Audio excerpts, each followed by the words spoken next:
Hello friend, Diwali आने वाली है और ऐसा हो कि स्कूल में कोई काम ना दिया जाए बच्चों को। बस उसको दिया गया था दिया डेकोरेट करने के लिए। बस उसने थोड़ा दिया रात को डेकोरेट किया बच्चे ने, उसकी मैंने थोड़ी सी हेल्प की। उसके बाद ये क्लिप है नेक्स्ट मॉर्निंग की। हमें बनाना था चूरमा, तो बस मैं उसी की सुबह सुबह तैयारी में लग गई थी कि मम्मा दाल चूरमा खाना है मुझे। तो वो था कि चलो बच्चों की डिमांड पे बना ही देते हैं दाल चूरमा। और ये था कि गांव गए थे तो घी भी लेके आए थे, तो उसमें ये भी नहीं था कि लो हमें थोड़ा घी का कम पड़ जाता है ना, तो ये लगता है कि लो ख़त्म हो गया तो फिर हम क्या करेंगे, क्योंकि हम ये नहीं खाते बाहर का डालडा वालडा घी।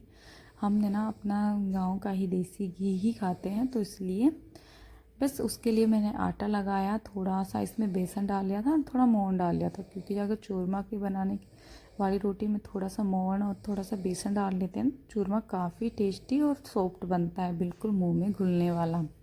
बस उसको थोड़ा ढक के रख दिया था मैंने रेस्ट के लिए, कि जब तक मैं इस दाल बनाऊंगी तब तक ये थोड़ा सा अच्छे से सेट हो जाए। बस सुबह उठ के ही मैंने इस दाल भिगो दी थी। क्यों हम दाल भिगो के रख देते हैं ना, कोई कोई होता है दाल भिगोता नहीं है, सीधे बना देता है, देखो वो टेस्ट नहीं आता इसमें ना, अच्छे से फूल जाती है दाल अगर आप 15-20 मिनट के लिए भिगो के रख देते हो तो। बस नॉर्मल ही बनाई थी दाल, ऐसा नहीं है कि इसमें कुछ स्पेशल मसाले डाले थे, ऐसा कुछ नहीं, नॉर्मल ही बनाई थी। और चूरमा ही इतना हैवी हो गया था, मसाले क्यों डाले। बस नॉर्मल सी दाल बनाई मैंने। और सुबह सुबह तो वैसे भी टाइम नहीं होता कि एक चीज़ ही बना सकते हैं हम, ये नहीं है कि सारी चीज़ों में ताम झाम करने बैठ जाएं तो बहुत टाइम, बच्चों का स्कूल का टाइमिंग ही इतनी जल्दी होता है। बस इसके बाद मैंने दाल जब तक हमारी पकेगी इसको पकने के लिए रख दूँगी, उसके बाद मैं अपने चूरमे की रोटी बना लूँगी। क्योंकि यही होगा ना कि जब तक हमारी दाल पकेगी तो हमारी चूरमे की रोटी भी बन जाएगी। बस उसके बाद मैंने इसको ढक के रख दिया था। लो इसमें सीटी आती है तो फिर एक साइड में अपनी रोटी बना लेती हूँ। बस क्योंकि तवा देखो थोड़ा रोटी बनाते ना चिपके से हो जाते, तो इसको थोड़ा सा घस लिया था मैंने कि हम रोटी डालें तो ब्लैक ना हो। तो थोड़ा सा साफ़ कर लिया था, तवे को भी साफ़ कर लिया था और मैंने उस स्लैब को भी साफ़ कर लिया था।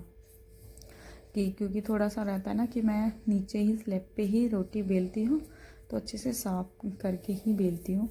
क्योंकि थोड़ा सा देखो आप हम काम करते करते कुछ ना कुछ गिर ही जाता है, वैसे तो साफ़ ही होती है, हम काम दिन में 3 बार तो साफ़ करती हूँ मैं।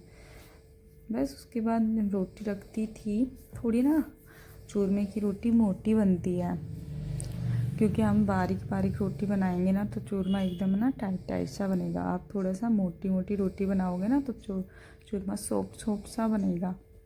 तो थोड़ी मोटी रोटी बना दी थी। और थोड़ा सा ना देखो हम चूल्हे पे रोटी बनाते हैं तो वो अच्छे से सीख जाती है, लेकिन गैस पे ना थोड़ा सा होता है कि बीच में से सीख गई, साइड में रह गई, तो थोड़ा ना इसको हिला हिला के ना मैं अच्छे से सेक रही थी कि थोड़ी मोटी भी रोटी कहीं से कच्ची ना रह जाए।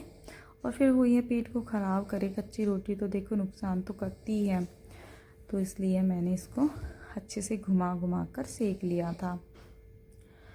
अब इसको सेक लूँगी, फिर मैं सारी रोटी को ऐसे ही सेक लूँगी। थोड़ा ना इस टाइम ये होता है ना, कुछ हम अलग डिश बनाते हैं तो ये सोचते हैं कि थोड़ा ज़्यादा क्वांटिटी में बनाएं, जिससे ये हस्बैंड को भी रहता है कि लो और भी खा लेंगे।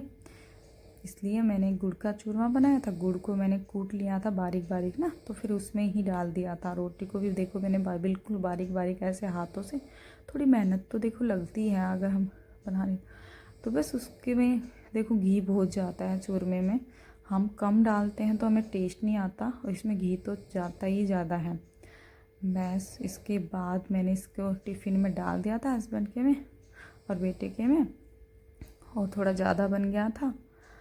और क्योंकि सुबह भी खा लिया था, नाश्ते में भी यही और खाने में भी यही, दोनों टाइम हमने तो यही खाया।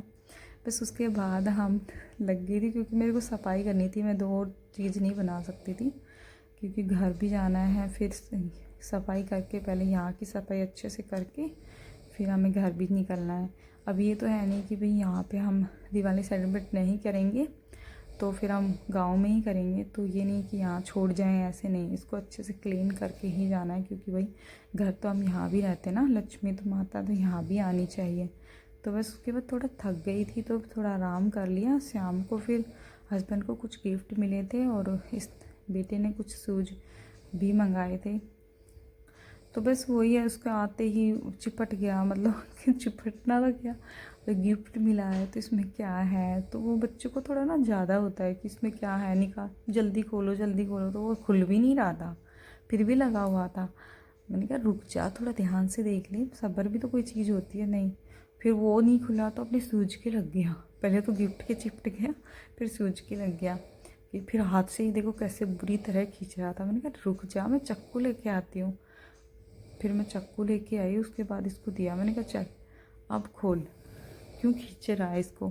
फिर उसने ओपन किया, इसने शूज मंगाए थे इसके पापा ने ना, तो इसके लिए इसको अच्छे लगे।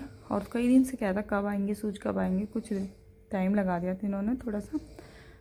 बस उसके शूज आ गए, देख के बड़ा खुश हो रहा था कि मेरे शूज आ गए। और साइज़ भी बिल्कुल ठीक आया था, ये रिटर्न का भी कोई इशू नहीं रहा, और ये काफ़ी खुश हो गया था। बस उसके बाद दूसरा गिफ्ट खोलने लग गया कि इसमें क्या है। देखो ये लालटेन सा है, इसमें एक दिया निकलेगा, इसके ऊपर रख के हम टंग कर सकते हैं। काफ़ी अच्छा था, मैं तो इसको देख के बड़ी खुश हो गया। और एक साइड में पर्स है ना, ये भी अच्छा है, बिल्कुल अच्छा सा है। देखो किसी को गिफ्ट देना तो मिठाई से ज़्यादा ये चीज़ें दूँ, क्योंकि मिठाई तो यार खराब इस टाइम तो बिल्कुल ख़राब आ रही है। और इसमें कुछ चॉकलेट थी, ध्रुव चॉकलेट को देख के खुश हो गया मैं। उसको वीडियो अच्छी लगी तो लाइक करना।